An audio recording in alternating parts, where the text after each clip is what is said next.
Buenas tardes con todos ustedes. Vamos a comenzar nuestra mesa número 10, Iglesia, Secularización, Iglesia y Estado, ¿no? Esta mesa y esta temática surgió a partir de la necesidad de que cuando se estudia procesos de independencia, también debemos tomar en cuenta no solamente el tema de una institución clave en el proceso, como fue el caso de la Iglesia Católica, sino también un proceso mucho más amplio, que es el proceso de secularización, que obviamente es un proceso que ya venía de mucho antes de la independencia, pero que se acelera durante estos acontecimientos. De ahí entonces nuestro interés de estudiar a la Iglesia y al Estado en formación en el contexto de los procesos de secularización. Creemos que las diversas ponencias que en esta mesa se van a presentar, muy aparte de la peculiaridad y temática específica que tienen, abordan esta problemática mayor. Vamos a ver ponencias en torno al tema de las doctrinas, la vida dentro de las doctrinas, la labor de los curas de pueblos. Vamos a analizar también el tema de las funciones de los cargos eclesiásticos. Vamos a ver aspectos en torno a nombramientos, concursos, etc. Y en todos ellos iremos viendo pues los cambios que significaron los procesos de independencia, ¿no?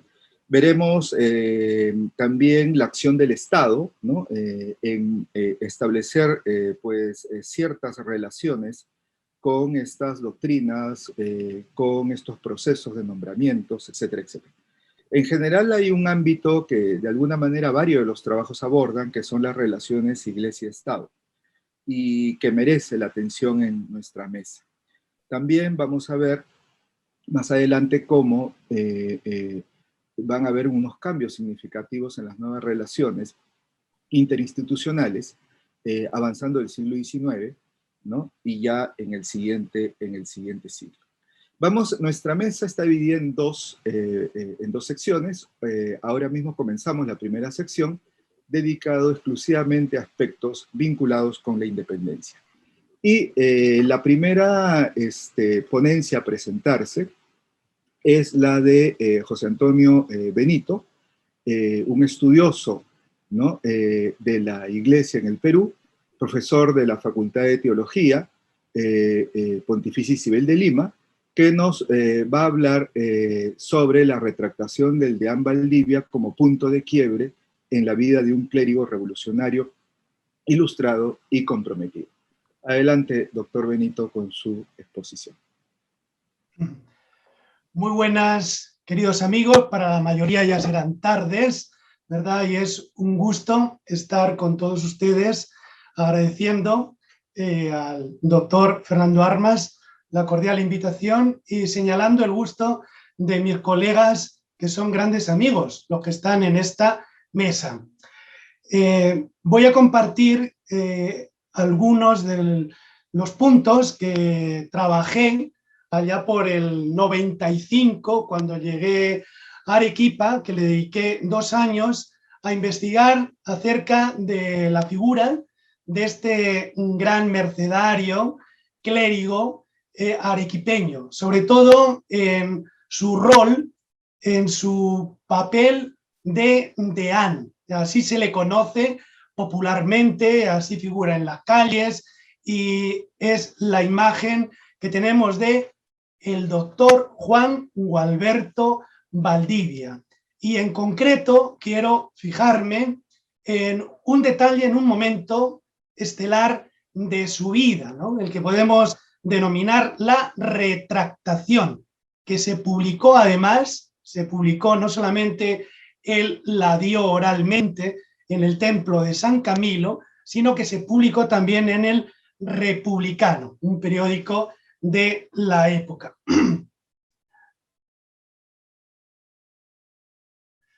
Juan Gualberto Valdivia, arequipeño, mercedario, canónigo, a lo largo de más de 30 años de su vida, y deán justamente de la catedral, historiador célebre por las revoluciones de Arequipa, fragmentos de la historia de Arequipa, periodista, especialmente en las revistas que él fundó y en La Bolsa, catedrático y rector de diversas instituciones, congresista de la República, es una figura emblemática por el rol trascendental que desempeñó en la vida nacional y continental en el momento en que se forjaron las instituciones republicanas del Perú tras la independencia. Se secularizó, abandonando su orden religiosa mercedaria. Se enfrentó al magisterio de la Iglesia en su célebre tratado sobre el celibato sacerdotal que propuso en la Academia Lauretana de Arequipa. Participó activamente de la política partidaria en los años de la Confederación Perú-Boliviana y en la madurez de su vida se retractó públicamente de lo que él consideró errores juveniles, regresando a la Iglesia y formando parte del Cabildo Catedralicio Arequipeño, donde va a ocupar cargos en la vida eclesial, simultaneándolos con los de la vida política y académica universitaria. Le tocó regir el más alto centro de estudios universitario del Perú, el Convictorio de San Carlos, desempeñó parte de su misión en Arequipa, ya hemos dicho, como deán del Cabildo, luchó duros combates ideológicos en torno al liberalismo, hasta con su íntimo amigo en un primer momento, Vigil, pero posteriormente, sobre todo después de la retractación, va a tener polémicas con González Vigil y desde postulados extremadamente revolucionarios. A pesar de ello, fue un gran educador que supo hacer compatible su opción por el Perú en ciernes, en formación, con su fidelidad a la Iglesia. El estudio se centra en la presentación de su singular trayectoria, pero deteniéndome en el análisis de las posibles motivaciones que le llevaron a su retractación. Un primer punto sería ver el contexto en el que vive Juan Gualberto Valdivia, contexto arequipeño de 1847, que será el momento de la retractación.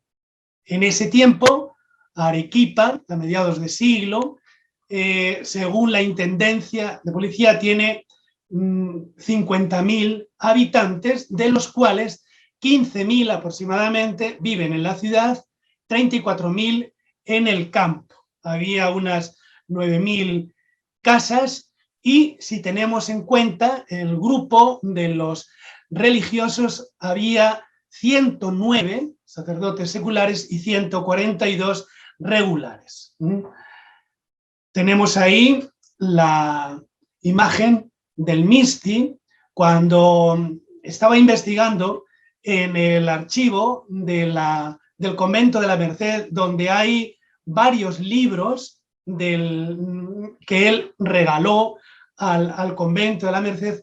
Hay uno muy simpático sobre Santo Toribio y en la primera página habla el deán Valdivia de que está viendo humear el Misti. Entonces, es fundamental ver el ambiente en el que se mueve el deán Valdivia, esa Arequipa de mediados del siglo XIX. Vamos a ver parte de su itinerario, ¿no?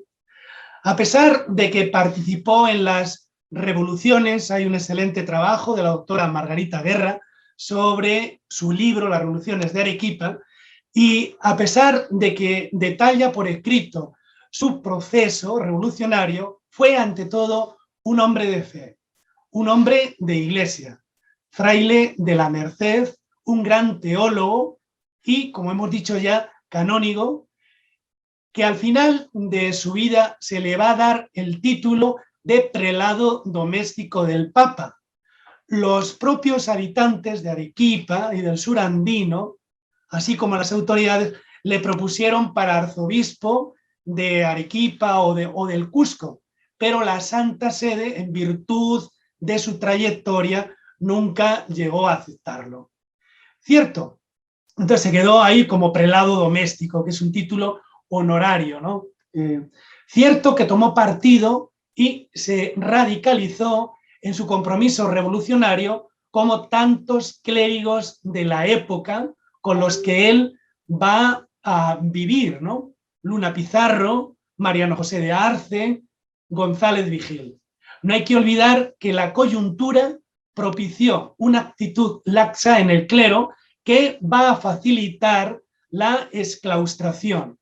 Y aunque, como él mismo afirma, se deja llevar por la moda y el orgullo personal cuando impugnan el celibato eclesiástico en la Academia Lauretana, y que le sirvió que se pusiese en el libro de índice, en el índice de libros prohibidos del Vaticano, su impugnación al celibato. Sin embargo, su arrepentimiento y vivencia espiritual posterior, a partir de 1844, le ubican en el marco de la fidelidad a la Iglesia. Ahí tenemos la plaza de armas de Arequipa. Posteriormente vamos a tener una charla, una ponencia del padre Elton y Juan Carlos Huarac. Yo he tomado ese pantallazo de una conferencia que escuché con mucho agrado al hablar del aporte de los mercedarios en la República del Perú. Siempre estará presente este talante de fraile mercedario. Tercero, el motivo de su condena, ¿no? Él dirá en la retractación, convencido de que la vanidad me condujo en aquella época con solo el objeto de oponerme a otro socio que defendía el celibato clerical, y de que los hombres no podemos desnudarnos del amor propio sin ayuda especial de la gracia, la condena va a ser por una disertación que tiene lugar en la Academia Lauretana, donde normalmente se brindaba un tema para que uno lo defendiese y otro lo atacase, ¿no? Según este método pedagógico de la universidad, ¿no? O sea, que son disputar, ¿no? Un principio o una verdad. Entonces él dice que el motivo fue la vanidad y demostrarle a la otra persona que lo mismo que él defendía el celibato eclesiástico, él iba a encontrar razones para atacarlo y para impugnarlo. Y dirá, trabajada esa disertación con precipitación, sin corrección ninguna, y en tiempo en que con libertad leía yo publicistas. Está hablando de las lecturas ilustradas que se sabe que él hizo, ¿no? Pues desde Voltaire, Diderot, Montesquieu, Rousseau, estaban a su alcance. Esas son las lecturas de publicistas.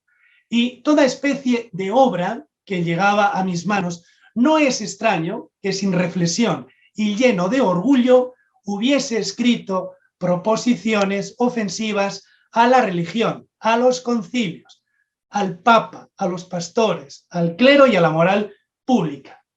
Y en segundo lugar, el autor dirá también que no pensaba que se iba a publicar, sino que dicha corporación, la Academia Lauretana, le pediría permiso, pero que se publicó sin su permiso y lo mandó imprimir, sin precedente censura de la comisión, dirá él, a pesar de que yo lo exigí. Claves de su retractación. ¿Por qué se va a retractar? ¿Por qué va a pedir perdón?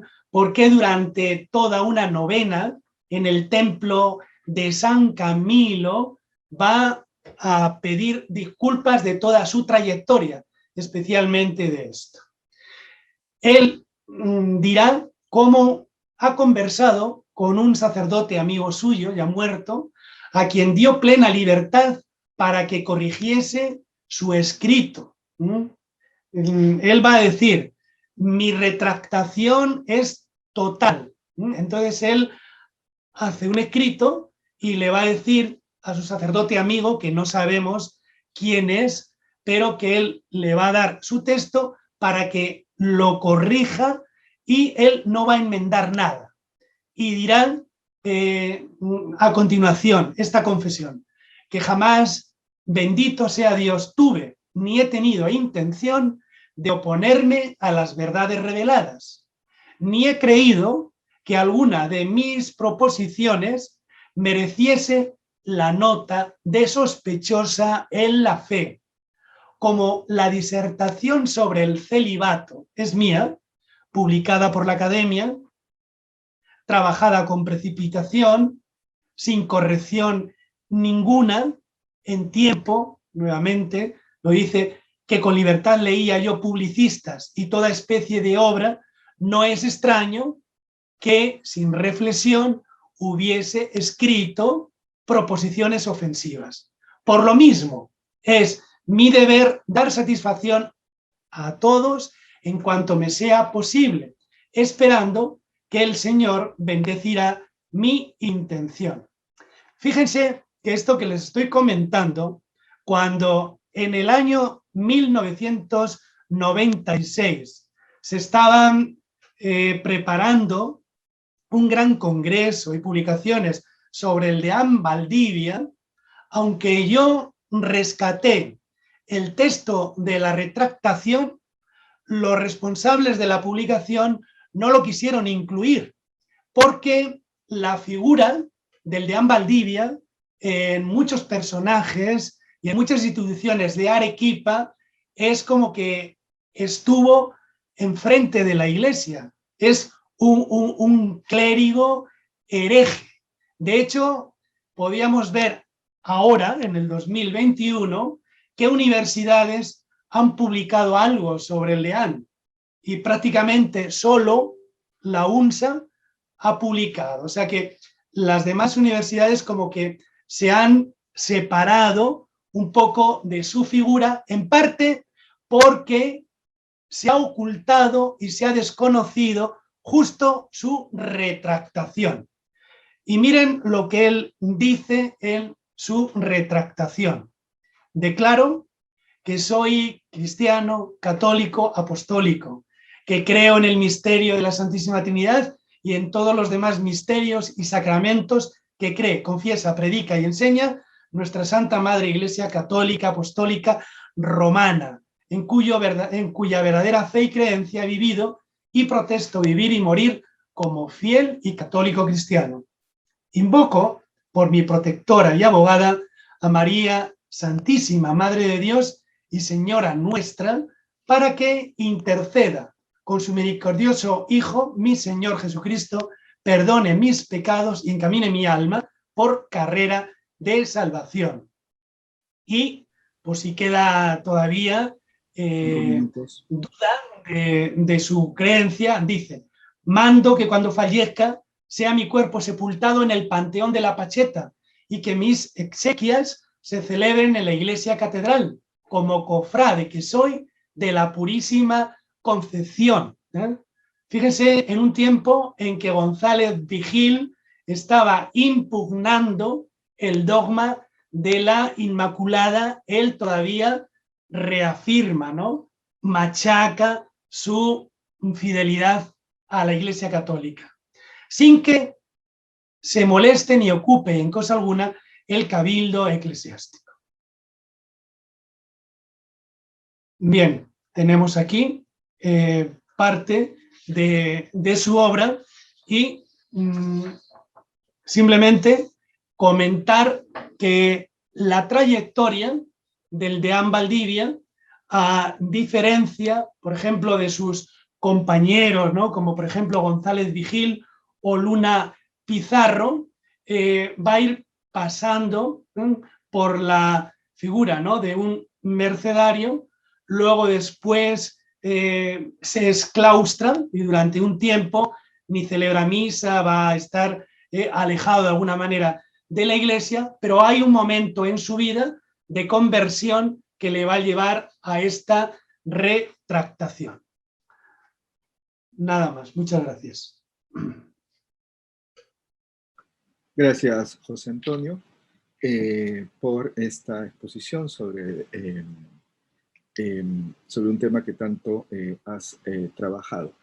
A continuación, vamos a tener la exposición del trabajo de Johan Almeida.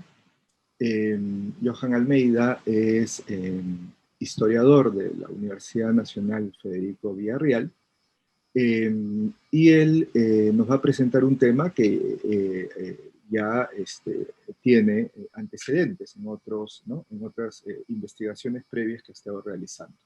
El título de la ponencia es El Deán de la Patria, la participación de Francisco Javier de Echagüe y el Cabildo Eclesiástico de Lima durante el Protectorado 1821-1822. Adelante, Johan, con tu ponencia. ¿Qué tal? Buenas tardes con todos los amigos, colegas y público en general. Agradecido por estar en este congreso, al doctor Fernando Armas y a los organizadores del evento, ¿no? Yo voy a comentar también sobre un DIAN menos famoso que el que comentó el doctor Antonio Benito, pero que me parece que también es importante para conocer un poco más sobre estas relaciones iglesia-estado en la etapa independentista, ¿no?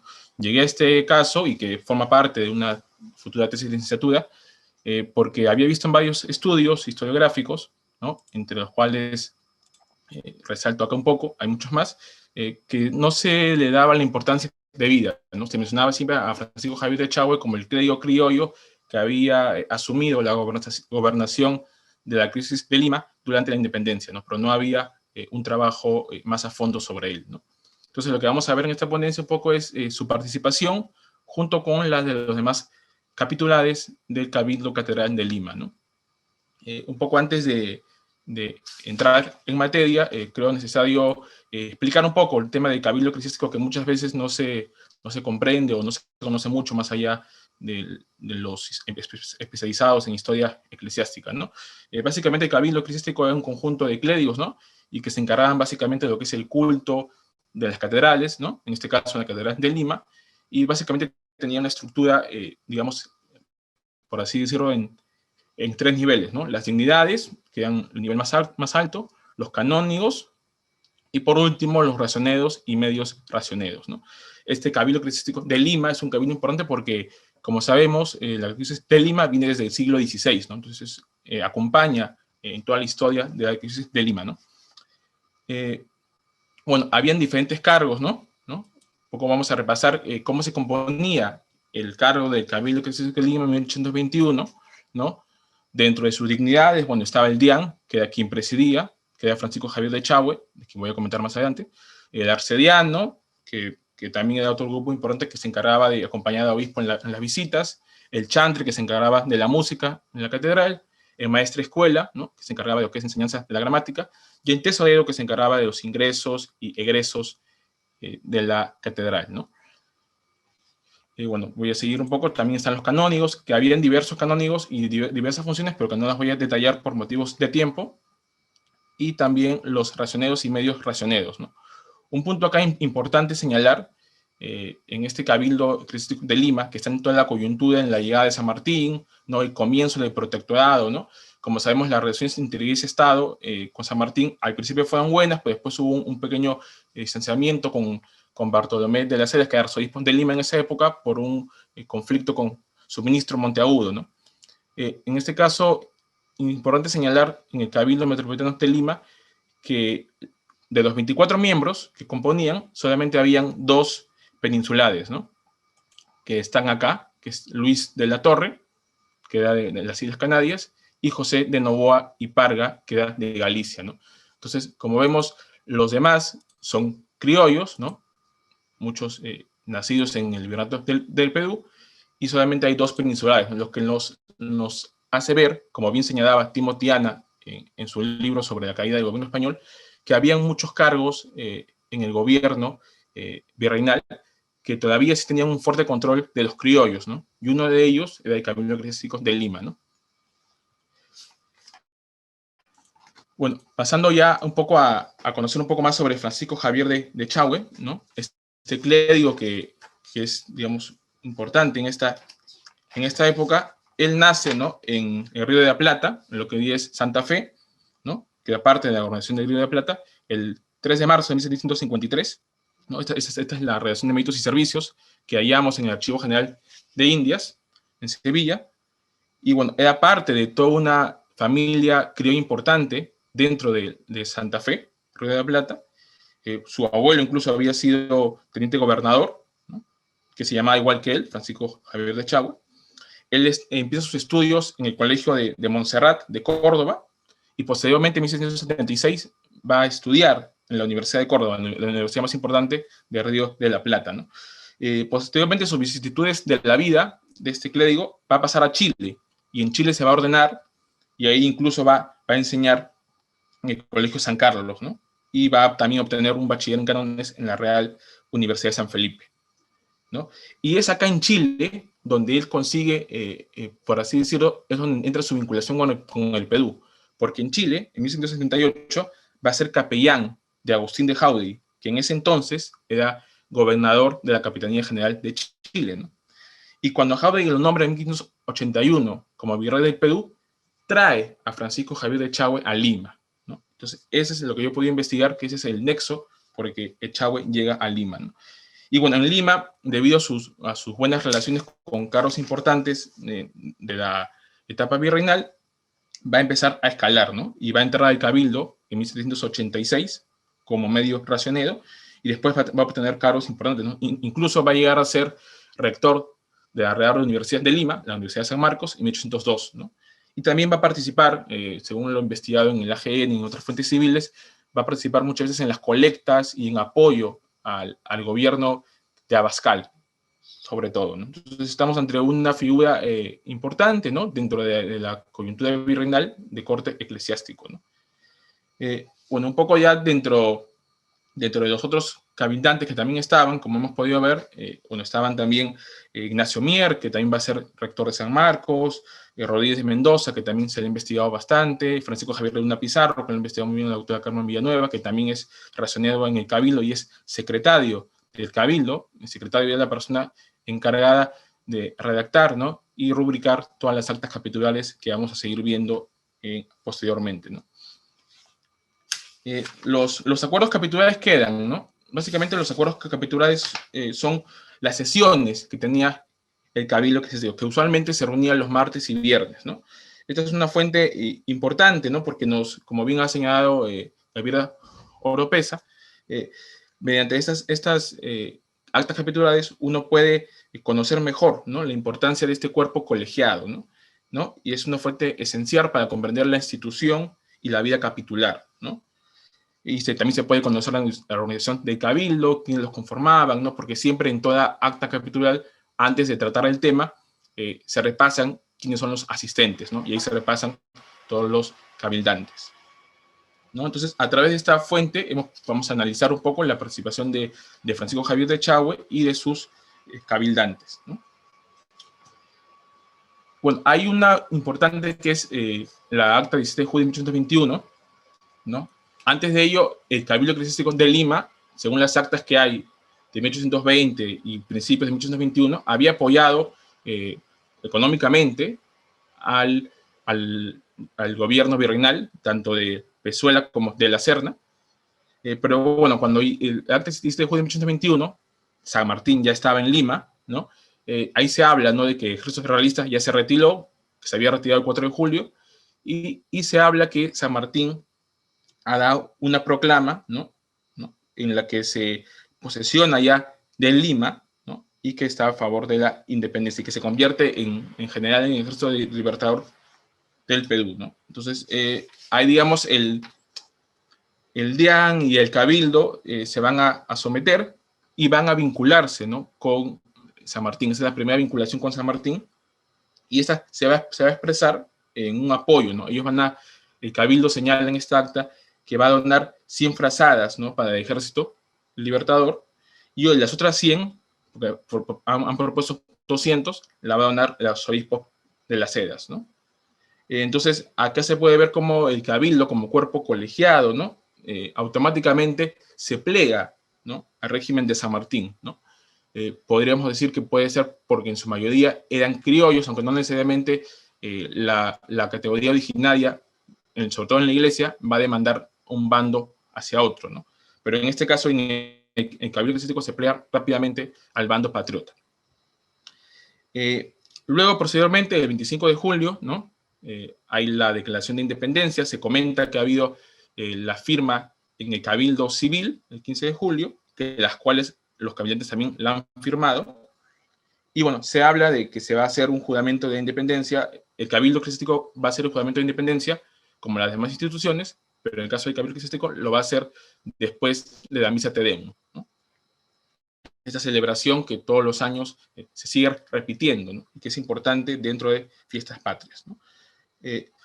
Antes de ello, bueno, hay un pliego, ¿no?, de 23 de julio en el que San Martín dispone que los cabildantes participen en esta misa Te Deum, ¿no?, y todos acuerdan obedecer esto y que van a jurar la independencia.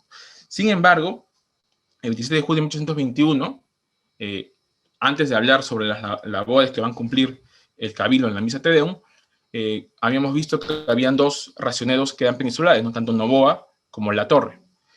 Ambos van a pedir pasaporte para irse del Perú, ¿no? Pero Noboa pide pasaporte, si se habla de eso el 27 de julio de 1821, y que se va a retirar después de la misa Te Deum, va a asistir a la misa, pero no va a juramentar la independencia, ¿no? Por lo tanto, ambos cabildantes van a dejar su cargo debido a la coyuntura política, ¿no?, lo que nos habla que estaban a favor de la causa realista, ¿no? Y eso va a dejar las dos sedes vacantes que después se van a ir ocupando, ¿no? Y dentro de las labores que van a dar en la misa Te Deum, que es importante citar, ¿no?, un poco lo que dice el documento, ¿no? Y acá hablo comillas, cito, ¿no? Y conferir la materia teniendo en consideración ser esa su primera entrada en la metropolitana, la solemnidad de la fiesta en que manifiesta la ciudad tanto interés y otras consideraciones, se acordó, o sea, todo el cabildo, guarden en el codo, acompañando al señor arzobispo, 2 capitulares, y todos los demás salgan a recibir a su excelencia, es decir, San Martín, en la puerta principal, acompañándole hasta su sitial, donde hecha la correspondiente venia, le dejarán restituyéndose al codo, ¿no? Y que el mismo orden se guarde en su despedida hasta la puerta del templo, por lo respectivo a las demás ceremonias y ritos que se practicaban con los excelentísimos señores virreyes como vicepatronos y representantes del rey, ¿no? Fin de la cita, ¿no? Entonces, acá vemos cómo el cabildo le está otorgando una importancia a San Martín, tal cual como se le otorgaba al virrey, ¿no? Entonces vemos cómo fácticamente San Martín va a ser tomado, ¿no?, por el cabildo como la autoridad más importante en la capital virreinal, ¿no? Bueno, después del 29 de julio, después de la misa Te Deum, todos los miembros del cabildo, salvo Noboa y Latorre, que eran los peninsulares que se habían ido, juramentan la independencia, ¿no? Según lo mandado por San Martín, hacen con la fórmula que ya conocemos, juran la independencia del Perú, ¿no? Posteriormente, bueno, acá está un poco la foto de las actas, ¿no?, que están dentro del archivo del Cabildo Metropolitano de Lima, que es un archivo poco investigado y que agradezco al doctor Fernando López, que siempre me ha permitido investigar ahí, ¿no? El juramento de la independencia del Perú, hecha por el Cabildo, ¿no? Y bueno, otros acuerdos importantes, ¿no?, que se dan ahí. Bueno, el 7 de septiembre de 1821 renuncia el arzobispo de las Heras, ¿no?, por el ya famoso problema que tiene con la Casa de Ejercicios con el ministro Monteagudo. Va a renunciar, a pesar de tener buenas relaciones con San Martín, ¿no?, y va a dejar como posesionario al Cabildo, ¿no? Él transfiere sus facultades hacia el Jan Echagüe y el Cabildo, ¿no?, y luego en Cabildo se va a hacer una elección sobre ese tema, ¿no? Y en ese sentido, el Cabildo, digamos, acepta este poder, ¿no?, y nombra a Elian Echagüe como gobernador eclesiástico del arzobispado de Lima, ¿no? En este momento no había forma, y también nos dicen los miembros del Cabildo, no había forma de que esto se pueda ratificar por la Santa Sede, porque estábamos en una coyuntura de guerra. Entonces, fácticamente, Echagüe va a ser el encargado de todo el arzobispado de Lima, que en ese momento tenía una vasta territorialidad, ¿no? Bueno, después, el 10, ¿no?, va a tomar posesión el DIAN como gobernador de la arquidiócesis de Lima, ¿no? Y bueno, luego, el 16 de octubre de 1821, cuando ya se había creado el protectorado, ¿no?, se hace una confirmación, ¿no?, como gobernador de la arquidiócesis de Lima, ¿no? Y otro punto importante es que Echagüe, dentro del protectorado que había creado San Martín el 3 de agosto de 1821, es parte del Consejo de Estado, ¿no? Parte de esos 12 miembros que estaban en este consejo apoyando a San Martín. Entonces, es una figura clave y yo lo veo como una especie de ministro eclesiástico, ¿no? Digamos, el nexo entre la iglesia y el naciente Estado republicano, en este caso el protectorado, ¿no? Y eso se va a dar posteriormente también con muchos encargos que le da San Martín, sobre todo para que Echagüe mande a los párrocos de las doctrinas para que hagan las jueces de independencia y otros, y también con otras órdenes como los dominicos o franciscanos, pero que eso ya sería otra ponencia. Bueno, después el 11 de enero hay un posible compra de un navío, ¿no? El Cabildo ofrece 200 pesos para la compra de un navío que ha propuesto San Martín, ¿no?, a través de Rivabuedo, que estaba como alcalde de Lima en esa época. También San Martín va a empezar a hacer uso, y acá hay otro punto importante, que va a empezar a hacer uso del patronato, ¿no? Este de hecho el patronato que venía de la época virreinal y que le concedía al rey, que le había conferido el Papa para que nombre autoridades eclesiásticas, San Martín la va a usar de facto, ¿no? Y aquí, en la propuesta del 24 de enero de 1822, ¿no?, San Martín va a presentar a Bartolomé de Orduña para que obtenga una nueva prebenda, ¿no?, para que escalen el Cabildo, y van a haber muchas más, pero lo pongo estas como ejemplo también para ver la importancia que le da San Martín, ¿no?, a la religión, cómo es parte de toda esa concepción de ganar esta guerra de opinión para la independencia, ¿no?, que también lo ha hablado John Lynch y otros biógrafos, ¿no? Y acá cito, ¿no?: compareció el señor Medio Resonedo, doctor Bartolomé Orduña, exhibiendo un despacho de su excelencia protector de la libertad del Perú, en que le presentan para la ración vacante que obtenía el doctor don Luis de la Torre, el peninsular que se había ido. El tenor de dicho despacho es como sigue, ¿no?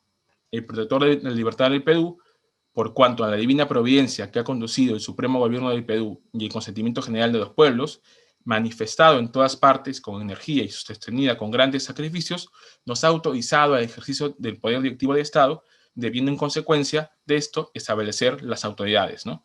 Y acá estas cursivas son mías, cuyo influjo asegure el nuevo orden social en que han entrado estos pueblos, y siendo el Estado eclesiástico una parte principal de él, como encargado especialmente de conservar los principios de nuestra santa religión, que es la base de la felicidad pública. Por tanto, y para liberar tan importantes fines, he resuelto presentar las personas que deben ejercer el ministerio del santuario, como son las prebendas y demás beneficios de todas las iglesias de los departamentos libres del Perú. Fin de cita. Entonces aquí vemos cómo San Martín le da una importancia al Estado eclesiástico, ¿no? En este caso el Estado eclesiástico, que son los sacerdotes básicamente, como parte de su guerra de opinión política, ¿no? Entonces vemos que él sabe que si quiere ganar esa guerra de opinión política, necesita a la iglesia, ¿no?, para así sacralizar su protectorado y sacralizar su causa independentista, ¿no? Eso también lo ha analizado Pablo Ochtenberg en su libro Rituales de Poder, ¿no?, donde se ve cómo utiliza San Martín a la religión católica para sacralizar todo y legitimarse su gobierno, ¿no? Y por otro lado también la iglesia, en este caso los cabildantes, les permiten conservar su espacio de poder dentro de la iglesia y dentro de la sociedad virreinal. Entendamos que estamos en una época todavía de antiguo régimen, y donde la catolicidad era muy importante dentro de vista social y también político, ¿no? La misa era mucho más que eso, y como bien lo ha investigado Roberto Di Stefano, el púlpito, desde ahí salía muchas veces las influencias políticas para la sociedad, ¿no? Bueno, luego hay otros acuerdos, ¿no? Hay muchos acuerdos, pero he tratado de hacer una síntesis, una pincelada de los que considero los más importantes, ¿no? Cuando se va San Martín también a su primer encuentro fallido con Bolívar, deja encargado a Torre Tagle y este hace lo mismo que San Martín. Otra vez, utilización de facto del patronato y empieza a dar prebendas a clérigos, ¿no? En muchos casos son clérigos que están muy vinculados al bando patriota, ¿no? Por ejemplo, Cayetano Requena, que es un clérigo importante, que es capellán del Ejército Libertador del Perú y que está desde 1819 con la causa patriota, y que también lo ha investigado Luis Alberto Rosado para el caso de Huacho. Él está en la zona del norte de Chico desde 1819. Él va a ser presentado por San Martín para que tenga una prebenda como maestra escuela, ¿no? Cargo de dignidad en el cabildo, ¿no? Igual Orduña, igual Orbea. Todo esto es una especie de, es como una red de clérigos patriotas, que yo lo vengo estudiando, que van a estar también en la Junta Eclesiástica de Purificación y que están muy cercanos a San Martín, ¿no? Y van a estar en muchas comisiones, ¿no? Otra cosa interesante de este cabildo eclesiástico es que habían gente de diferente tendencia, ¿no? Y que incluso van a estar muy opuestos, ¿no? Como Luna Pizarro, ¿no? Digamos que en ese momento era un ala un poco más liberal, y José Ignacio Moreno, ¿no? Que era, digamos, una área más conservadora, ¿no? Y que se van a tener una disputa en la Sociedad Patriótica de Lima. Entonces, este cabildo también componía diversos clérigos con diferentes opiniones políticas, ¿no? También está Arce, va a entrar después, en 1822, Mariano José de Arce, a este cabildo. Entonces, vemos cómo hay una pluralidad de clérigos con diferentes tendencias políticas, ¿no? El 26 de octubre de 1822, ya San Martín ya había renunciado, y ya el cabildo juramenta al Congreso Constituyente de 1822, del cual van a ser miembros muchos cabildantes, ¿no? Como mencionaba, Toribio Rodríguez de Mendoza, Arce, Luna Pizarro, entre otros, ¿no? Entonces sabemos que la bancada eclesiástica, como bien analizado Kleiber, es importante dentro de ese primer Congreso Constituyente de 1822, ¿no? Este es el juramento al primer Congreso Constituyente por parte del Cabildo, ¿no?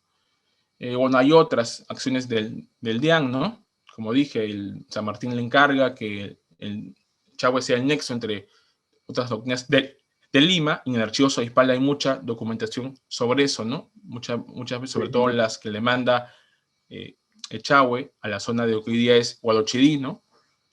Echagüe manda ahí que antes de la Juda se haga una misa, ¿no? Otra vez el ritual cívico-religioso en favor de la independencia, ¿no? La Junta Eclesiástica de Purificación también coordina con Echagüe también, ¿no? Cada despacho de estos clérigos purificados son coordinados con Echagüe para que le despache a San Martín. Entonces vemos cómo Echagüe es el nexo entre este naciente Estado republicano y la Iglesia peruana, ¿no? Y eso, digamos, es lo más importante de mi ponencia, y ver cómo estas relaciones de Iglesia-Estado, ¿no?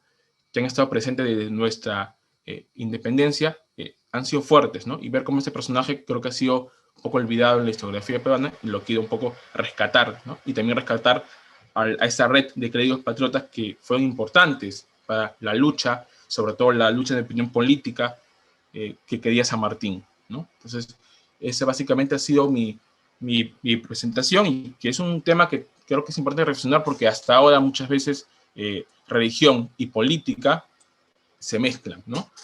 Como reflexión final, ¿no? Hemos podido ver que hay una predisposición del Cabildo Metropolitano de Lima para colaborar con el naciente Estado republicano a través de las actas capitulares que hemos estado viendo. Vemos también cómo el protectorado le brinda importancia al Estado eclesiástico, ¿no? Y los considera como actores fundamentales para la causa patriota. Además, asume y ejerce el Real Patronato a presentar clérigos para las prebendas en el Cabildo. Y hay una doble legitimidad, ¿no? Entre el Estado y la Iglesia limeña, que les favorece a las dos entidades, ¿no? Bueno, hay mucha más información, pero es lo que he podido sintetizar en estos 15, 20 minutos. Y muchas gracias por su paciencia, y a todos. Gracias, Johan, por la exposición sobre el Cabildo Eclesiástico de Lima.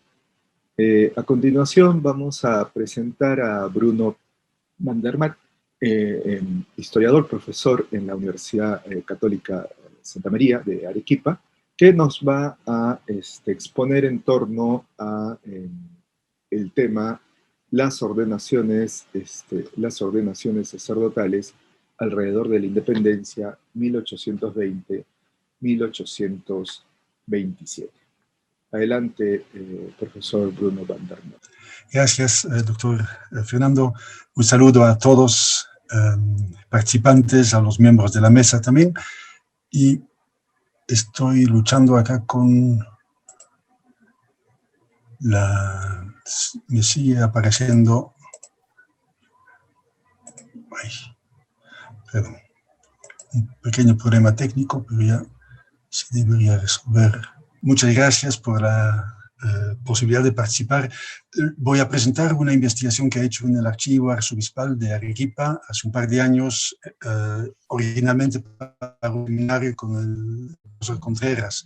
Se trata de las ordenaciones sacerdotales en el Perú, que en realidad se limitaba mucho a Arequipa, como vamos a ver. Está en esta mesa de Iglesia-Estado, pero como vamos a ver, por lo menos en la segunda parte, hubiera podido estar también en la mesa sobre discriminación y racismo. ¿Qué vamos a ver? Primero, constatar la ausencia de obispos, después ver algunas características de las ordenaciones y, en tercer lugar, ver los requisitos que se pedían a los candidatos al presbiterado, requisitos que eran netamente discriminatorios. Y al final trataré de concluir para ver qué tiene que ver esto con hoy en día, porque el Congreso es sobre el repensar nuestra república y también la Iglesia. Empecemos con las diócesis y los obispos, ¿no?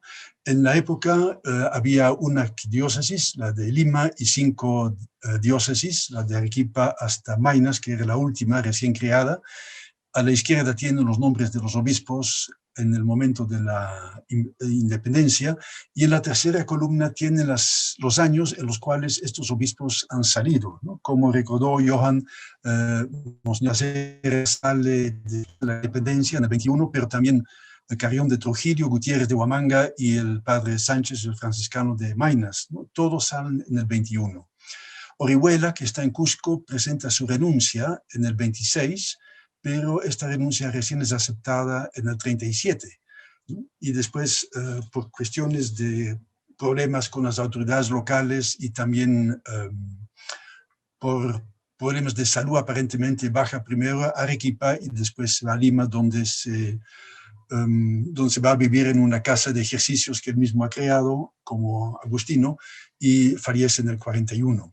Eso nos deja nomás a Monseñor Goyeneche como el único obispo que se quedó todo el tiempo en su diócesis, desde la colonia hasta después, mucho después, hasta que se vaya a Lima. En la última columna están los años en los cuales los obispos o algunos obispos han vuelto a sus diócesis, no su nombramiento, sino cuando realmente han llegado. En Lima hasta el 35 hay que esperar, en Cusco 38, Trujillo y Maynas en el 40 y en Huamanga 43. Es decir que por lo menos, el caso mínimo es el de Lima, y por lo menos 15 años Lima ha estado sin arzobispo. Ahora, esto no es abnormal, ¿no? Porque en tiempo de la colonia igualito había un largo tiempo entre el fallecimiento del obispo aquí en las Américas y la llegada del nuevo obispo después de los trámites en el Consejo de Indias y en Roma y su consagración y su viaje. Entonces, mientras tanto, los asuntos actuales, digamos, cotidianos, eran asumidos por el cabildo, así que los cabildos tenían mucha experiencia en esto. El problema en este caso, más bien, no es que no había cabildo, sino que no había otros obispos. Entonces, eso creaba problemas por lo menos para 2 asuntos. Uno, la ordenación de presbíteros, y segundo, la consagración de los óleos. He recogido 2 secretos que deberían, bueno, que reflejan la situación tanto de Chile como de Bolivia en el 25 y en el 26, ¿no?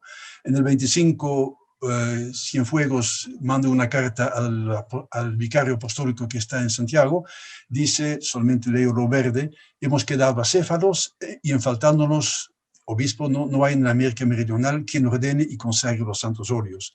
Y al año siguiente, el deán del Cabildo de Charcas manda una carta al secretario de Estado de la Santa Sede, donde dice: no hay un solo obispo, para que se ordene algún individuo que aspira al orden sacerdotal o para la consagración de los óleos destinados para la administración de los sacramentos, tenemos que recurrir a la República del Bajo Perú, donde también hay dos solos obispos, el de Cusco y el de Arequipa. Y por supuesto está lejos, dice, está a más de 300 leguas, ¿no? Entonces, ahí tenemos un problema porque hay prácticamente un solo obispo, descartando a Monseñor Orihuela por sus viajes y por su salud, quedamos con Monseñor Goyeneche. He recapitulado acá los expedientes que hay en el archivo del arzobispado de Arequipa. Monseñor Goyeneche, entre el 20 y el 27, ha ordenado 174 presbíteros, ¿no? Una corrección, tal vez 9 han sido ordenados por Orihuela cuando estaba de paso por Arequipa, pero eso deja igualito un saldo de 165, ¿no? De los cuales la mitad eran religiosos, más o menos, y la mitad diocesanos, ¿no? Entonces, de hecho, no se puede exagerar la importancia que ha tenido Monseñor Goyeneche, porque era el único obispo en estos lares que podía todavía consagrar, ¿no? Según lo que he encontrado, había 2 obispos más en Sudamérica hispana, que era el obispo de Popayán, en Colombia, y el de Mérida, que ahora es Venezuela. Eso nos deja 4 obispos para este tremendo territorio.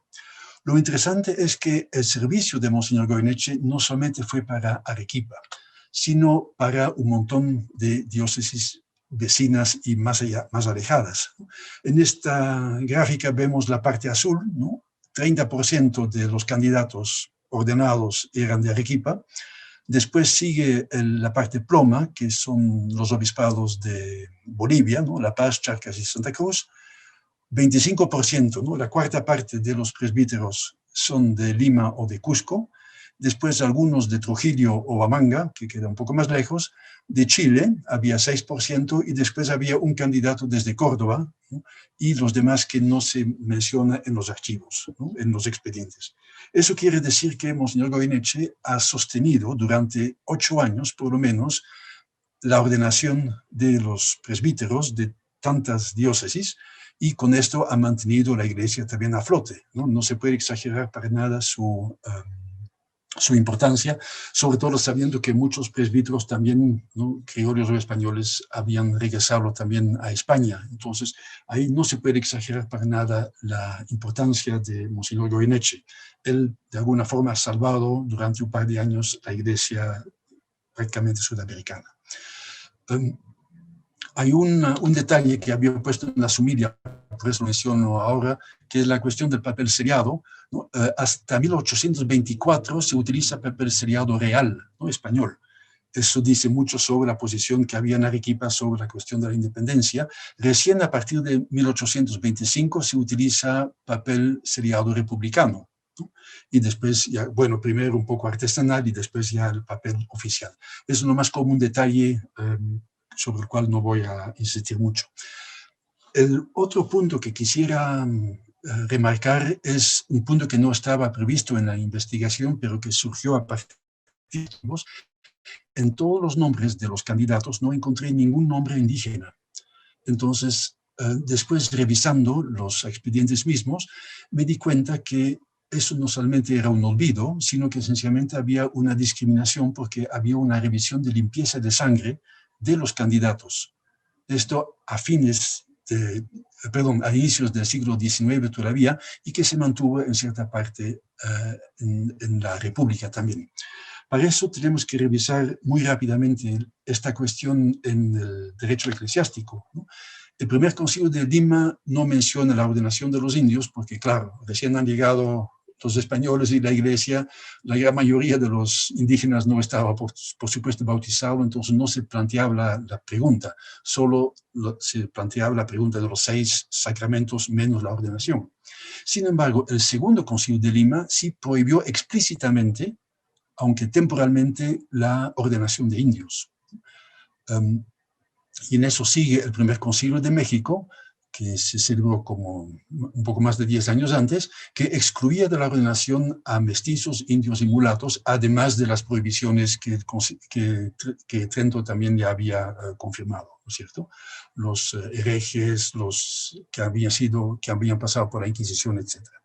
El tercer concilio de Lima, ojo, ya estamos con 2 generaciones, por lo menos desde la llegada de la Iglesia, Entonces no se puede hablar ya de neófitos. Sin embargo, el tercer concilio no toca el tema de la ordenación de los indios ni de los mestizos.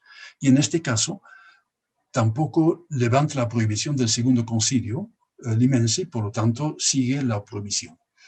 Y es verdad porque un poco al azar he sacado en la época algunos folios del siglo XVII y ahí se ve que todavía se pide una limpieza de sangre porque se pregunta por si son cristianos viejos, limpios de toda mala raza, de moros, judíos y de los nuevamente convertidos. Entonces, lo interesante es que el cambio a esta situación no viene de Perú, sino el cambio viene desde Roma. Gregorio III da facultad para otorgar dispensa por el origen ilegítimo de los mestizos, que claro, si son hijos de una pareja que no es casada por la iglesia, no pueden ordenarse. En la propaganda fide, igualito se remarca al inicio del siglo XVII, ¿no? 20 y pico años después de Huamampoma, se dice que si los españoles no van a ordenar a los indios, esta iglesia se va a quedar muy chiquita. Hay un breve al final del siglo XVIII, bueno, segunda mitad del siglo XVIII, de Clemente XIII, sobre la ordenación de indios y mestizos, que tiene una repercusión después en una cédula real, tercero, que 3 años más tarde de la breve, dice que se admite por lo menos en los seminarios una tercera, una cuarta parte de indios, es decir, que hay una cuota de indios y de mestizos para que después puedan acceder a las órdenes. 3 años más tarde se realiza el Sexto Concilio de Lima, donde explícitamente se dice que no hay impedimento por naturaleza para que los indios sean recibidos en los órdenes sagrados. Entonces, uno podría decir, si el Papa lo pide, si la propaganda fide lo autoriza, si el rey lo pide y si incluso el propio concilio limense no ve objeción, entonces no debería haber problema. Al contrario, lo que vemos en los expedientes, les voy a dar una muestra, desde 1800 hasta 1831, solamente resalto lo que está en rojo, se pide a los candidatos que sean limpios de toda mala raza. Después, que sean sin mezcla de moros, herejes o indios. Después, en 1809, que sean limpios de mala raza, sin mancha de indios. En 1820, es una muestra, ¿no? Hay muchos más, por supuesto, ¿no? Que sean cristianos, se pregunta si la familia sean cristianos viejos, ¿no? Por lo tanto, no neófitos, limpios de toda mala vena de moros e indios, y también de herejes y castigados por la Inquisición, etc. Hasta el 29, ¿no? Ya estamos en plena república, se pregunta si son cristianos limpios de toda mala raza, o en el 31, si no tienen sangre manchada alguna. Lo que sí es que hay que conocer es que a partir del 24, 25, ya no se habla de los indios como tal, sino solamente se habla de la limpieza de sangre, ¿no? De que no tengan mala raza. Pero antes los indios son explícitamente mencionados. Ahora, uno podría preguntarse, bueno, está muy bonito, pero ¿eso qué tiene que ver con lo que vivimos hoy en día? Bueno, como tenemos que repensar la República, creo que también tenemos que repensar la Iglesia, y por lo tanto tengo 2 pequeñas conclusiones para estar en los tiempos. Primero, comparemos hoy en día la cantidad o la proporción de ministros ordenados de origen indio o afroperuano con el contingente de fieles de origen indio y afroperuano en la Iglesia peruana. Y vamos a ver que hay un enorme desequilibrio, que no hay una representación, digamos, de los fieles indios y afroperuanos en los ministros, y en muchos casos, si hay ministros, digamos, de origen indígena o afroperuano, muchas veces han sido tan transculturales que ya no parecen pertenecer a su grupo cultural original. Entonces, por supuesto, la Iglesia no es una democracia donde cada uno debe tener su propio contingente proporcionalmente, digamos, pero sí es una realidad en la cual tenemos que ver algunas consecuencias, por ejemplo, a nivel de los ritos, ¿sí? En África, en Congo, por ejemplo, donde la Iglesia llegó en el siglo XIX, no hay ningún obispo extranjero y además tienen su propio rito desde hace más de 50 años. No tenemos ningún rito andino, por ejemplo. Eso tiene que ver con la ausencia de ministros que tengan una cultura distinta de la europea que es imperante. Si vamos a la cuestión de los obispos, porque claro, acá no tenemos obispos indios o afroperuanos, por supuesto, pero si comparamos la situación de los obispos, en la primera fila he puesto los obispos según región de nacimiento en el 21, 1821, en el siglo XIX y hoy en día. En el 21 tenemos mitad-mitad. 3 son españoles y 3 han nacido en el Perú, si incluimos el Alto Perú también, porque Orihuela es de Cochabamba, me parece. Entonces tenemos mitad-mitad. En el siglo XIX, según la cita que sacaron de Damert, el 100% de los obispos han nacido en el Perú. Si vemos en el 2021, vemos que más de la tercera parte de los obispos son extranjeros. Y a las justas 2/3 son peruanos. Incluso algunos obispos no solamente son extranjeros, sino han sido consagrados en su país de origen antes de llegar a Perú. Estamos en una situación de la colonia, en este caso. Entonces, ahí hay como un retroceso, me parece, frente al siglo XIX. Si comparamos la proporción de religiosos y diocesanos, con permiso de los frailes mercedarios que están mirando también, en el 21 tenemos 2 religiosos, un franciscano y un agustino, frente a 4 diocesanos. En el siglo XIX, otra vez con las cifras de Monseñor Damert, tenemos 9 religiosos frente a 28 diocesanos, es decir, una cuarta parte frente a 3/4. Pero si vemos hoy en día, en 2021, tenemos 3/4 prácticamente de los obispos que son religiosos o que pertenecen a movimientos. Y tenemos a las justas una cuarta parte de los obispos que son diocesanos.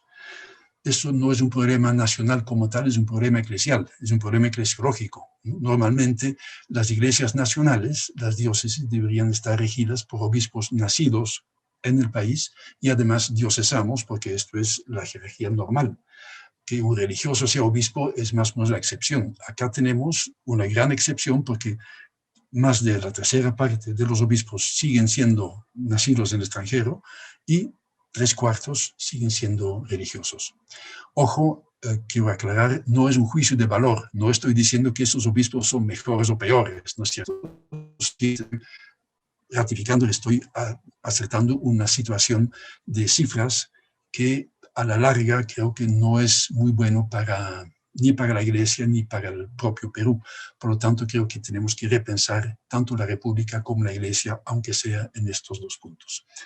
Me he ceñido a los tiempos, quedo a su disposición para preguntas si tuvieran al final. Muchas gracias. Gracias, Bruno, por tu participación y los aportes que has dado sobre los mecanismos de ordenación en el Perú, entre otros aspectos.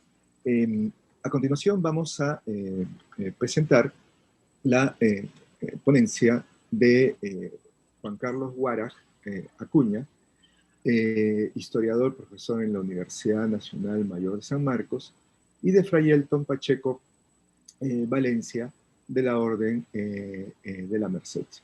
El título del trabajo se titula La Orden de la Merced en 1821 y la Jura de la Independencia del Perú. Adelante con la exposición al respecto.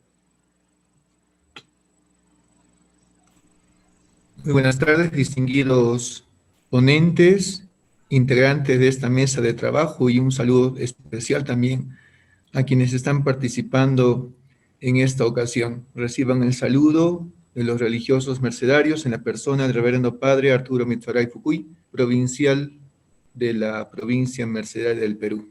A continuación doy paso al doctor Huara, al profesor Huara, para que de inicio con la ponencia. Muy buenas tardes, muchas gracias, Fray Elton, por la venia. Y bueno, vamos a conversar ahora sobre la Orden de la Merced en 1921 y la Jura de la Independencia. Como bien indica la Orden de la Merced tiene una presencia en el Perú desde las primeras décadas de la conquista inclusive.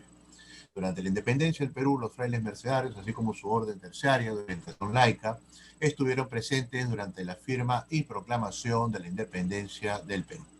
El presente trabajo de investigación profundiza y esclarece sobre la acción de los hombres y acontecimientos que los miembros de la orden, aún ante la propia sugerencia romana, decidieron quedarse en el país y formar parte del nuevo proyecto de organización política. Este es la República. Vamos a... Listo. Roma y Madrid durante las independencias entre 1800 y 1824. Consideramos particularmente, tanto en este trabajo conjunto con los frailes mercedarios, que han formado una comisión muy potente y que se está divulgando en mucho la valía de la presencia de los miembros de la Iglesia, en este caso específicamente de la Congregación de la Orden, la Merced, que hemos estado comprendiendo el ámbito de las independencias sin Roma-Madrid.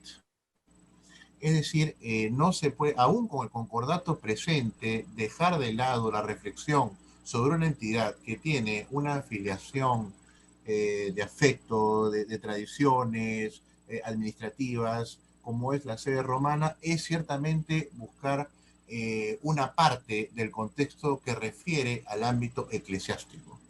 Y eso es algo muy importante que nosotros hemos estado y vamos acá ahora mismo a presentar. En este brevísimo contexto, en el tiempo que estamos midiendo, desde la instauración del patronato colonial entre la corona española y Roma, hay una común idea de que se convirtió, entre comillas, el clero en poco más que funcionarios públicos en los distintos reinos americanos y extramares. Entonces es bien necesario comprender la esencia doctrinaria y evangélica al interior de ella, y por supuesto al interior de la misma también en cada una de las congregaciones y órdenes presentes. En otras palabras, hay que buscar comprender el contexto macropolítico que se orienta desde la propia y particular metrópoli romana, el de la curia. Sin ello, sería hoy insuficiente. Hay que anotar también aquí la diversidad de pensamientos, carismas, orientaciones e incluso complejidades al interior de cada una de estas organizaciones. Recordemos que son instituciones que han estado desde el inicio del propio proceso de conquista y organización administrativa virreinal, ¿no? Es decir, ahí tenemos una organización entre Estado, Iglesia y presencia eclesial en el Perú que no podemos dejar de lado, como lo hemos mencionado en el principio de la ponencia de hoy.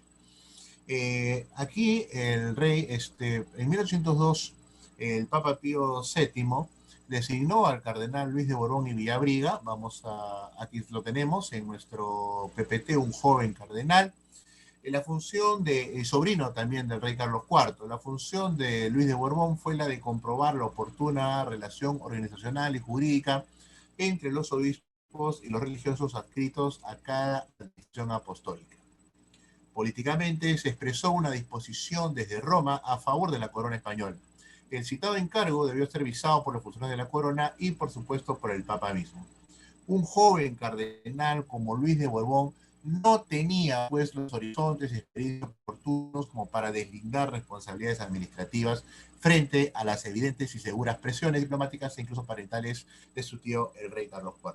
Siguiendo a Peredo, un historiador mercedario, Carlos IV incentivó revitalizar su horario fiscal a costa de los bienes religiosos para completar institucionalmente sus abiertas intenciones, oficializando pues el nombre de dictador Luis de Borbón. Es decir, Roma no se va a hacer problema frente al petitorio que va a tener el mismo rey Carlos IV. Pero ante un peón o ante un torre con rey, pues el enroque siempre es una salida oportuna en el juego del ajedrez. Roma responde en forma muy inteligente.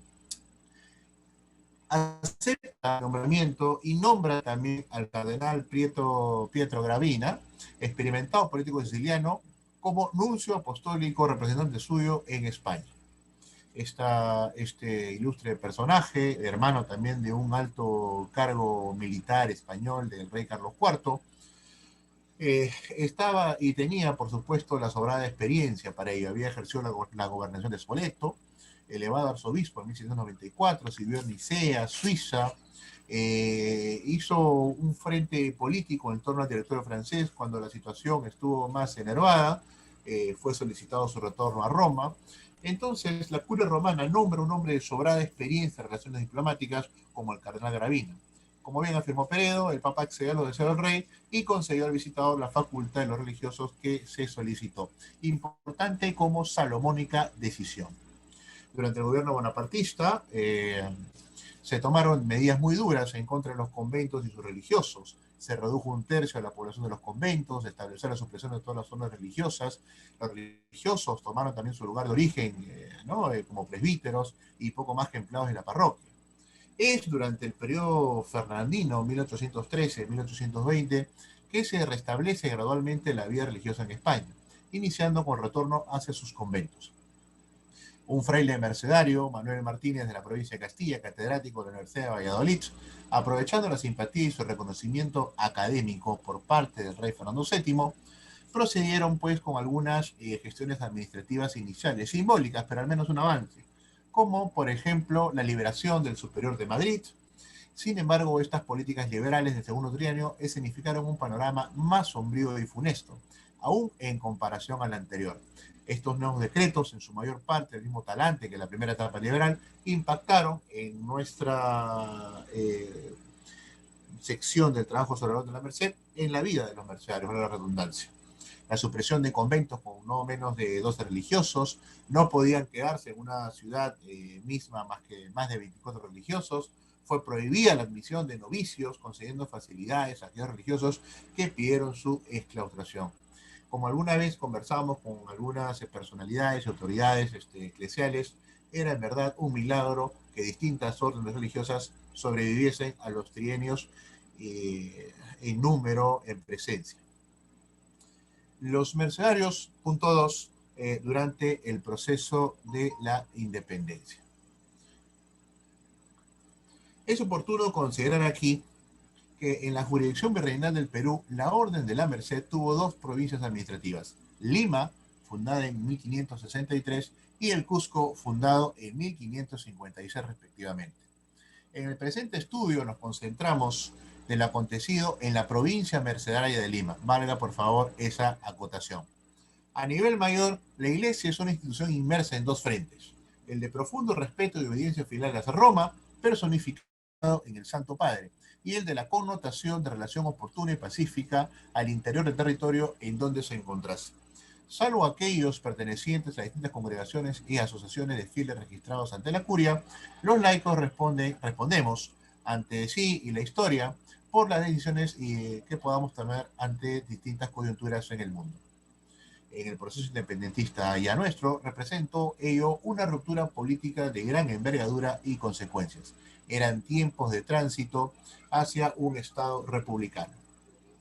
Buscamos así comprender que no necesariamente las decisiones e intereses de los miembros de una organización eclesiástica responden inmediatamente ante la coyuntura en bloque.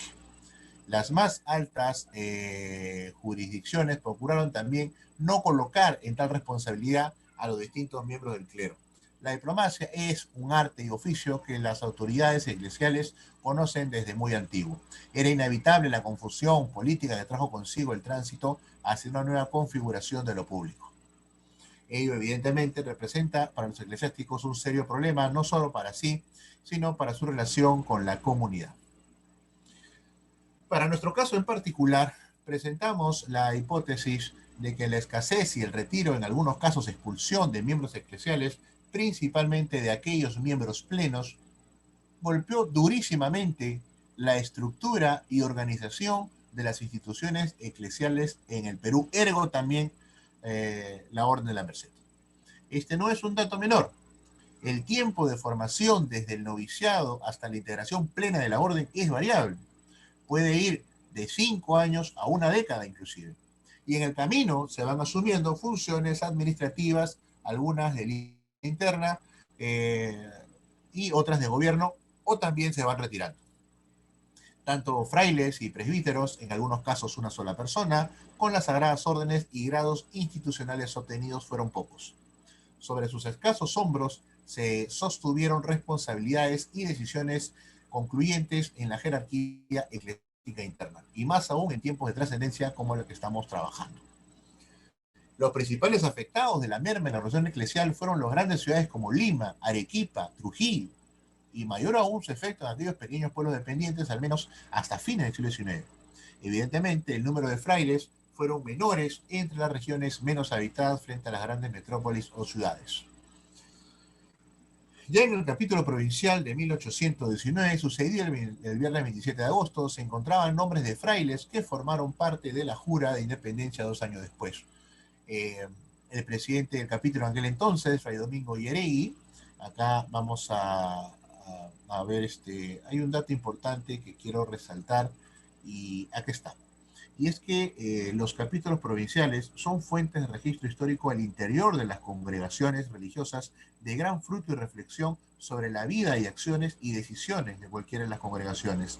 Particularmente para nuestra investigación, que se basa sobre todo en documentos de archivo, ha sido de mucha valía la lectura, análisis y los nombres que nosotros estamos hoy en día rescatando.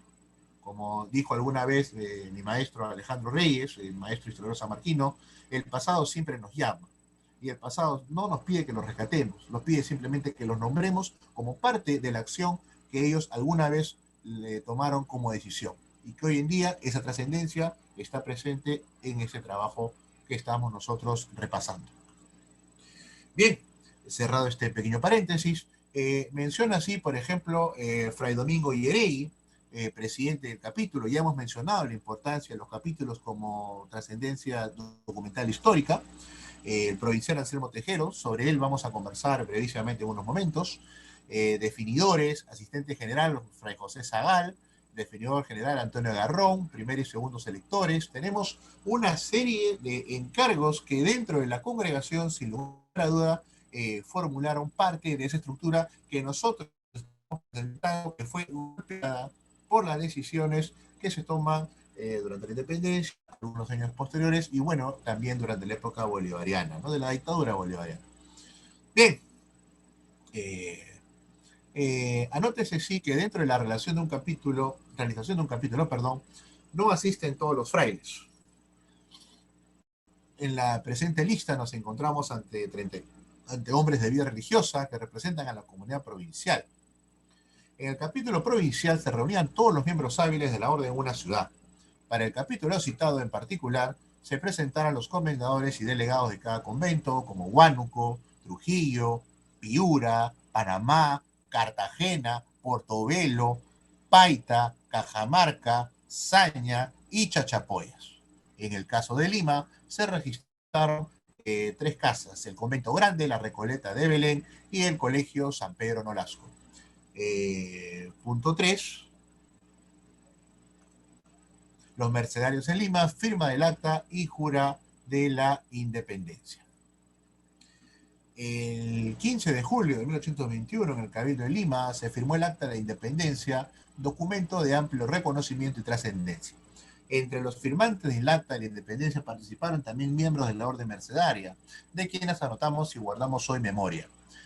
A saber, Reverendo Padre Fray Anselmo Tejero, provincial; Fray José Zagal, asistente general de la orden; Fray José Domingo Yeregui, Fray Pedro Bravo, sacristán mayor; y finalmente don Ignacio Talamantes y Baeza, presidente de la venerable orden de la Tercera de la Merced, y hermano también del célebre prócer de la independencia mexicana, el reverendo padre Fray Melchor de Talamantes.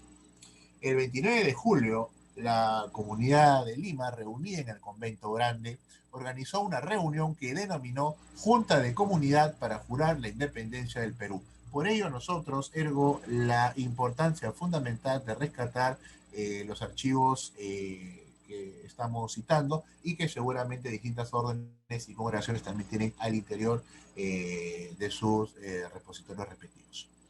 En un histórico documento, los frailes mercedarios registraron no solo su adhesión hacia la naciente república como organización religiosa, también su ingreso como ciudadanos a ella. Resaltó la denominación que se hizo en 1821 como el primero en la independencia, tal cual se ciñe en el texto que estamos citando. Se tañeron campanas y en la sala capitular del convento asistieron los frailes de la provincia, maestros presentados, definidores y demás religiosos residentes de los 3 conventos, San Miguel, la Recoleta y el colegio San Pedro Nolasco. Fray Anselmo Tejero, padre provincial, expuso un discurso revelador, ¿no? citamos textualmente, y ante el presente, cito un oficio del excelentísimo señor capitán general del ejército y el jefe del Libertador del Perú, don José San Martín, el mismo que, enterado todo su contenido, se satisfizo a sí mismo de la justicia del juramento que se le proponía y procedieron por su vuestra dignidad a presentarlo en manos del superior bajo la fórmula siguiente: juráis ante Dios y la patria sostener y defender con vuestra opinión, vuestro honor y vuestros intereses la independencia del Perú de la dominación española y otra nación extranjera, y a consecuencia de ello dieron gracias a Dios Todopoderoso por tan inestimable beneficio, cantaron el Te Deum y la misa de acción. Después de dicho acto tan plausible y glorioso, a toda la comunidad suscribieron los nombres, ¿no? Firmado Fray José Vázquez, secretario de la provincia. Los obispos de las distintas organizaciones y carismas, sus diócesis, párrocos y diáconos, tienen un hilo común en el 821 como en la actualidad, y como lo tendrá en lo venidero, son el pueblo de Dios. Pero que ello no nos lleve a una apresurada conclusión. Los hombres de la Iglesia son también ciudadanos, y ayer como hoy no necesitan pertenecer al elenco de los eclesiásticos que atizaron la revolución y que murieron mártires en la patria para afirmar que la Iglesia favoreció la causa patriótica. Esta cita es de Ruiz Monseñor, obispo de la Congregación para la Evangelización. Baste reconocer que la orden mercedaria hizo lo que le fue inherente resolver, como miembros de una comunión universal, el de decidirse a quedarse, evangelizar, y el de redimir a los cautivos por el pecado. Hay algunas postrimerías, como la presencia de los frailes mercedarios en la Junta de Purificación Eclesiástica, que seguimos investigando, también la extinción del Colegio San Pedro Nolasco, que fue también una importante pérdida, no solamente material, sino también académica, en lo que ello significó. A continuación, doy pase a Fray Elton Pacheco para las conclusiones de ley. Adelante, por favor.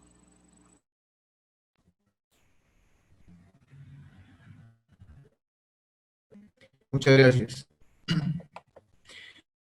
A través de este breve recuento histórico, tanto la Orden de la Merced como la Iglesia Católica han sido testigos de la transición del Estado colonial español al periodo republicano peruano.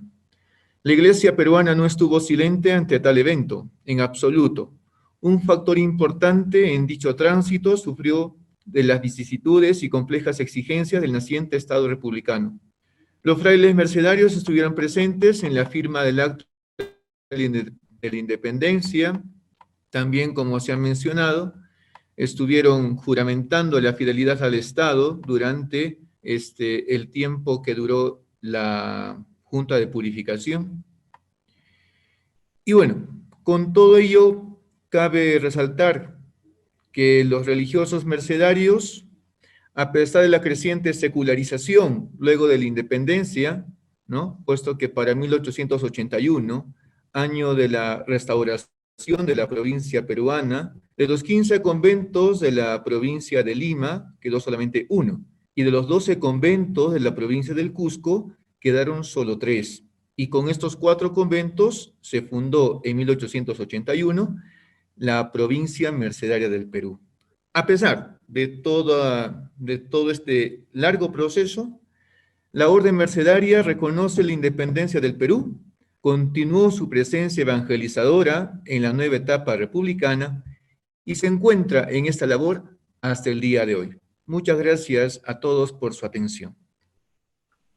Gracias a ustedes por la exposición. Y ahora pasamos a las preguntas del público. Sí, por favor, mantengan las personas que deseen intervenir, pueden usar el chat. Voy a leer ya preguntas que hay en el chat. Hay 2 preguntas, les voy diciendo a cada uno de ustedes las preguntas y luego les doy, en el mismo orden de presentación que tuvieron, les doy tiempo, unos 2 o 3 minutos para contestar. Pueden hacer acopio de las preguntas. 2 preguntas para Bruno. Una primera dice, ¿por qué no hay relación entre democracia republicana e iglesia? La ilegitimidad sigue en plena república con 2 poderes que caminan distintos. Y luego otra pregunta, ¿por qué no hay relación entre democracia, ¿por qué no hay relación entre democracia republicana e iglesia? Bueno, es la misma pregunta. Sí, es la misma pregunta. Eh, Luego, tenemos otra pregunta para la última exposición. Dice, Juan Santos Atahualpa era un fraile consagrado. Es una pregunta que se plantea. Otra pregunta para Bruno. Ha cruzado información la posición de la Iglesia ha cruzado información la posición de la Iglesia en el Perú, la explicación según la Iglesia de las cifras que ha presentado. ¿No? Más o menos plantea el cruce de información para llegar a la conclusión que planteas, ¿no? Yo quiero también hacer unas preguntas, uno para cada uno de ustedes. Para José Antonio, quisiera que un poco nos explicara rápidamente cuál fue la fundamentación doctrinal que usó Valdivia para su célebre tratado sobre el celibato, ¿no? ¿En qué se fundamentó en ese momento, ¿no? Para conocer más, para que el público un poco conozca más respecto a este tratado. Para Johan, una pregunta. No queda claro, me imagino que es un tema, Johan, de las fuentes que existen, ¿no? Que suelen ser muy frías, pero no queda claro el momento en el cual el Cabildo Eclesiástico de Lima toma una postura a favor de la independencia. ¿Hay un momento o simplemente las fuentes te hablan, dan un salto y empiezan ya a explicar las ceremonias y todo lo que viene a continuación? Si pudieras explicar un poco ese aspecto. Para Bruno tengo dos preguntas muy concretas. Estos requisitos de limpieza de sangres tradicionales, tú has mostrado hasta 1831. Más adelante, en los muestreos que tienes, ¿continúan o hay un momento en el cual ya desaparecen definitivamente? Y más o menos, ¿en qué momento desaparecen? Y la otra pregunta, creo que el dato que dabas al final sobre el 100% de sacerdotes ordenados en el Perú, bueno, peruanos finalmente, plantearían la posibilidad, es un poco complicado, pero plantearían la posibilidad de que estamos hablando de una iglesia nacional, ¿no? Y de alguna manera eso en su momento fue pues un postulado, ¿no? De ciertos grupos reformistas en esos años, particularmente liberales, ¿no? O sea, ¿cuál es tu apreciación respecto a esa idea, ¿no? Y finalmente para Juan Carlos y Elton, un dato muy concreto. Pedro Bravo, que aparece en la lista de ustedes, Fray Pedro Bravo, ¿era médico de profesión o no? Simplemente es un dato más curioso, ¿no? Si pueden darnos un poco de información, que es un personaje importante en el proceso de independencia y en los primeros días de la República, ¿no? Lo tengo en claro por su participación en los debates sobre tolerancia religiosa en el año 22. Bueno, eso, no sé si alguna persona más del público quisiera intervenir, en todo caso, sí, hay preguntas, una pregunta para Johan. Si Francisco Javier Echagüe lideró el arzobispado de Lima durante todo el proceso de la independencia del Perú, ¿por qué no es tan conocido o renombrado como el de Valdivia? ¿No?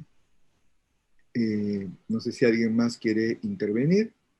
Y si no, ya pasamos a las respuestas de los ponentes. Muy bien, entonces pasamos a la respuesta. Comenzamos con José Antonio, continuamos con Johan, etc. Adelante, José Antonio. Brevemente, en realidad no es una disertación muy fundamentada, muy así doctrinal, y por eso justamente la van a rechazar. Él mismo incluso como que también la deja del lado, ¿no? O sea, lo que va a hacer es recoger a veces textos que los va a descontextualizar, ¿no? O sea, de la misma Biblia, de autores también contemporáneos que se oponen al celibato, ¿no? Y luego también incluso pues los argumentos que normalmente suelen aducir los protestantes, ¿no? Que ellos son partidarios del matrimonio de los clérigos, ¿no? Entonces él va a tomar, por una parte, algunos textos de la Biblia que son genéricos, ¿no? Y sobre todo va a tomar textos, ¿no?, de los, diríamos, de la doctrina protestante, que es partidaria del matrimonio clerical, ¿no? Entonces, por ejemplo, dice, bueno, pues San Pedro estaba casado, apóstoles tal, entonces va recogiendo textos, pero sin que tengan como una consistencia, ¿no? Entonces, de alguna manera no hay una fundamentación así arquitrabado, ¿no? Son textos bastante deslavazados, ¿no? Perfecto, gracias, José Antonio. Johan, adelante. Sí, doctor Fernando, gracias por la pregunta.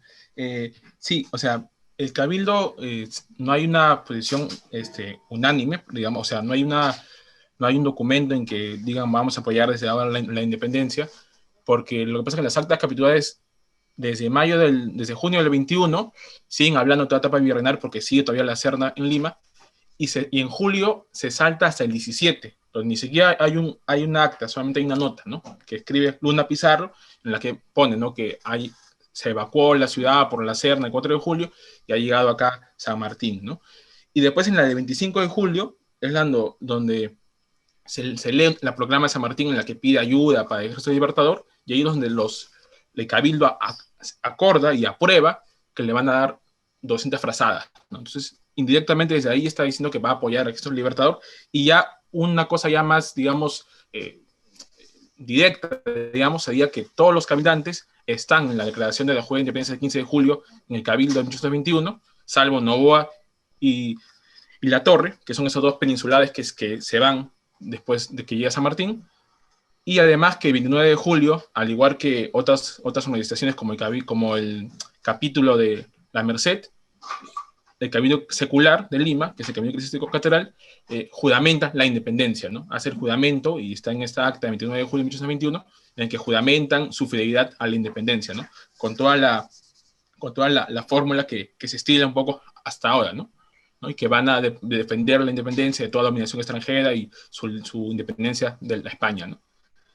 Y eso por un lado. Y por la otra pregunta que me preguntó el colega Moshe, saludos acá, sobre Echagüe, yo creo, o sea, no hay una interpretación, pero yo creo que capaz debe ser por su origen, ¿no? O sea, yo pienso que en esta época en que se trataba capaz de peruanizar un poco la independencia, en esa corriente que un poco estaba, creo que Vargas Ugarte y nosotros, se prefirió capaz resaltar más a Luna Pizarro y Rodríguez Mendoza, que tuvieron una presión política también importante, porque eran peruanos, ¿no? O sea, si bien en el virreinato del Perú no existían lo que es peruanos como tal, habían nacido dentro del virreinato del Perú, mientras que Echagüe había nacido en el Río de la Plata, ¿no?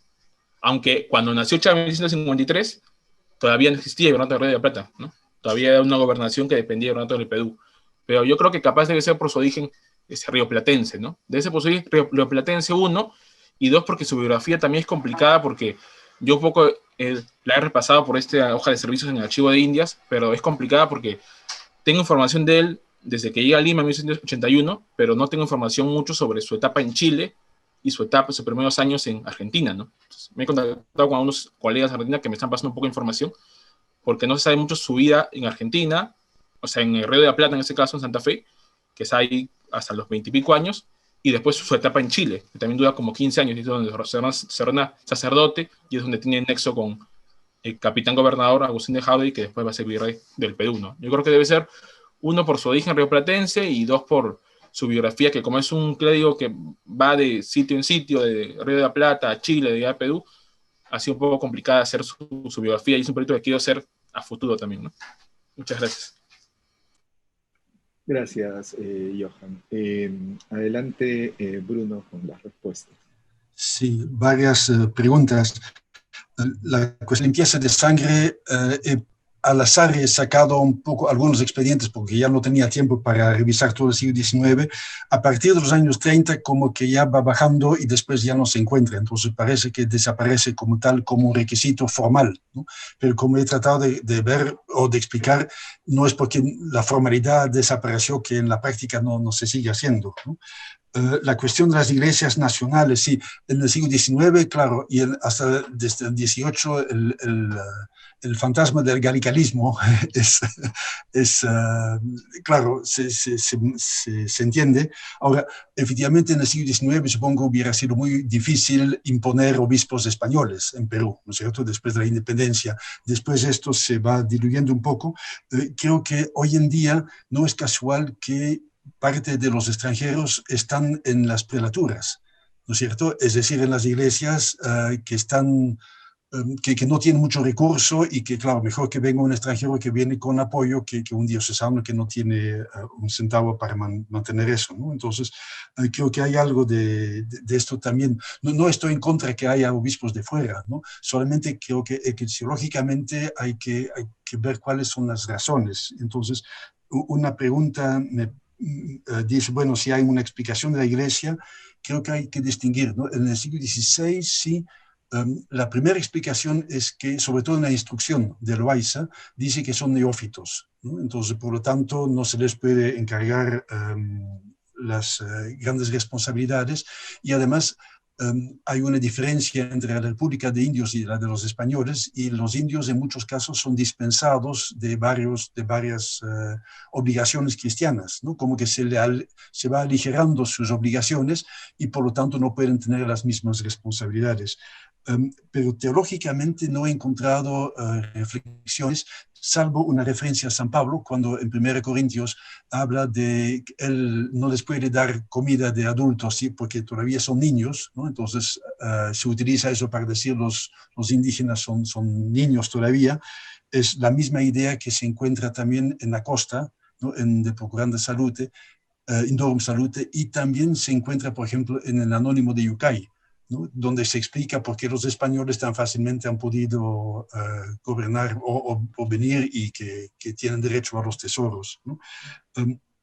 Después hay algo interesante. La única explicación teológica, entre comillas, que he encontrado es otra vez en la costa, pero en su Historia Natural y Moral de las Indias, donde dice, ok, todos somos iguales en dignidad, pero no en responsabilidad. Los españoles tenemos una responsabilidad mayor que los indios, y esto tal vez justifica su catequesis también al respecto, ¿no? En el siglo XX, claro, ha habido mucho cambio, por supuesto. Sin embargo, hace 2, 3 décadas todavía escucho a un prelado del surandino decir que nada de inculturación de ritos ni nada, porque los sacerdotes son para la Iglesia Universal y no son para el surandino, ¿no? Entonces, claro, con una mentalidad así es bien difícil que se admite a los indígenas o a los afroperuanos al ministerio, ¿no? Ahora, esto creo que la idea sigue siendo que hay fieles activos y pasivos, ¿no? Y los indígenas están entre los pasivos, entonces pueden venir a la iglesia, pero no son realmente parte de la iglesia, no tienen mucho lugar ahí. La otra pregunta sobre la república y la iglesia, creo que en ambos casos ilegitimizan o han ilegitimizado mucho a los indígenas o a los que no son blancos, criollos, etcétera. Creo que ahí no ha habido mucha diferencia y más bien mucha coincidencia también en ciertas políticas, ¿no? La república, de hecho, no implicó igualdad de todos los ciudadanos, ¿no? Pero me quedo acá porque nos van a cortar la hora. Gracias, Bruno. Y finalmente, Juan Carlos y Elton con sus respuestas. Muchas gracias, doctor Armas. Sobre Santos Atahualpa, bueno, hay toda una serie de textos sobre la formación y educación del citado personaje, ¿no? De enorme trascendencia, sin duda. Aunque ciertamente para la jurisdicción eclesial tuvo una relación o al menos comunicación mayor con los frailes franciscanos, ¿no? Quienes también nos dieron la mejor exposición y detalles a su persona, ¿no? Y sobre ello, pues, hay estudios históricos y antropológicos también que nos rescatan su presencia y trascendencia para las distintas comunidades, inclusive amazónicas de la región a la fecha, ¿no? Una pregunta muy importante que nos hizo el doctor Armas es en torno a Fray Pedro Bravo. Este es un personaje histórico al interior de la Orden Mercedaria, importantísimo, que vamos rescatando. Su nombre se registra inclusive en el diario del Congreso de la época. Particularmente sí, nos hemos orientado desde dos libros, ¿no? El libro de profesiones, es decir, el libro de su ingreso a la orden, quiénes lo consagraron, datos familiares, y sobre su presencia predominante al interior de la organización. Para el caso estricto del tiempo que estamos estudiando, él tenía un cargo o encargo de sacristán mayor, ¿no? Ciertamente había encargos con mayores responsabilidades, al menos estrictamente para la época a la cual estamos circunscritos, doctor. Hay más preguntas que seguramente nos quedan en el tintero, por ejemplo, ¿no? Cómo se organizaron las órdenes religiosas, por ejemplo, en el Cusco durante el periodo de la Serna, ¿no? Y seguramente tendremos a bien seguir avanzando en la investigación. Muchas gracias, colegas, muchas gracias, doctor. Bien, gracias a ustedes por sus intervenciones y con esto estamos concluyendo esta primera sección de la mesa de Iglesia, Estado y Secularización en el Perú. Quiero agradecer a todos los que participaron, a ustedes 5 que han participado en esta primera sección.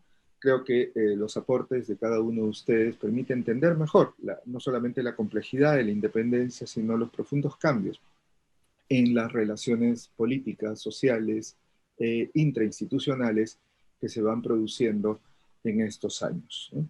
Al público también quiero agradecerles por su asistencia, invitarlos a que nos continúen siguiendo. En breves momentos vamos a comenzar la segunda sección dedicada a finales del siglo XIX y el siglo XX.